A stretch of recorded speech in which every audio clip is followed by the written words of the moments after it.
Chrysler, currently one of the big three automobile manufacturers in the United States. Founded in 1925 by Walter Chrysler, Chrysler has had their ups and downs. On April 30, 2009, Chrysler filed for bankruptcy, but managed to get back on track. In today's episode, we will discuss what happened to Chrysler. For weeks, all we've been able to do is to tell you about the newest new cars in 20 years. And now, for the first time on television, here's proof Chrysler Corporation's styling leadership. The newest new cars in 20 years. In the 1980s, Chrysler was selling over 142,000 vehicles annually. As the years went by, that figure kept climbing, in some cases reaching numbers as high as 650,000 per year. But after 2005, that number started to drop by two-figure percentage.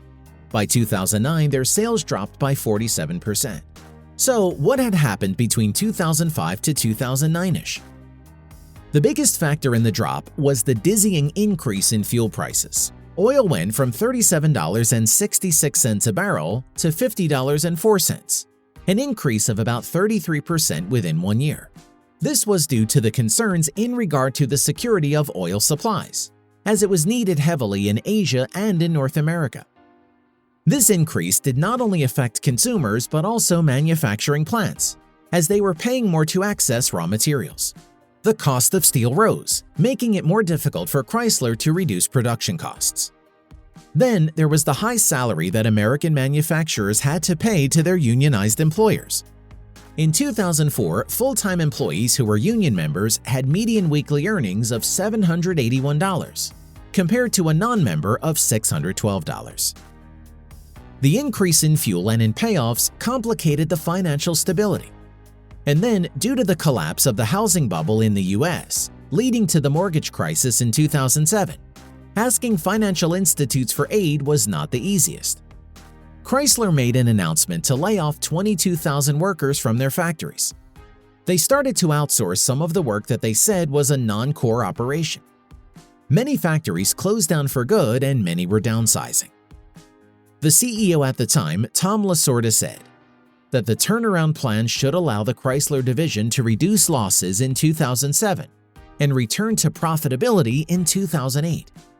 But that could not happen, as the three major US automakers, GM, Ford, and Chrysler, entered into an economic crisis. By 2009, Chrysler's sales figures dropped down to 47%. Chrysler was now facing a debt of $6.9 billion. The Treasury Department demanded Chrysler lenders to reduce the amount of money the troubled automaker owed them. But the lenders that included Oppenheimer Funds, Perella Weinberg Partners, and Stairway Capital refused. Chrysler's situation became serious, and despite a personal message sent by the President Barack Obama to Chrysler's main suppliers to reassure them that the company's situation would be solved, and that the path to recovery was a fact, the suppliers took the decision to suspend supplies. About 115,000 retired Chrysler workers depended on the company's continued operation for healthcare and other benefits. Chrysler had no option but to prepare itself for Chapter 11 bankruptcy. However, the process towards bankruptcy was not the easiest. The bankruptcy was to be completed within 30 to 60 days. The Treasury Department provided Chrysler with $8 billion in loans to get it through bankruptcy. About $3.3 billion from the loan was used to fund operations during bankruptcy, while the remaining $4.7 billion were decided to be used once the company would exit bankruptcy. In addition, the Canadian government also provided Chrysler with a loan of $2.7 billion to help support Chrysler's Canadian operations. Using the new funds, a deal was made where Chrysler would combine the company with Fiat in order to stay in business. Most of the manufacturing operations were temporarily closed until the transaction with Fiat was finalized. Many employees were temporarily laid off. Chrysler also reached agreements with the workers' unions to implement a reduction in labor costs, with a strategy where 55% of the company's ownership would be under UAW. The employees accepted this agreement, reducing their benefits, wages, and some limitations on their right to strike in order to achieve a solution. It was decided that once the deal closes, Fiat will examine the cost structure of Chrysler to find additional savings. Fiat also promised to use Chrysler's existing plants to build small cars. And on April 30, 2009, Chrysler filed for Chapter 11 bankruptcy. As a result, UAW owned 55%.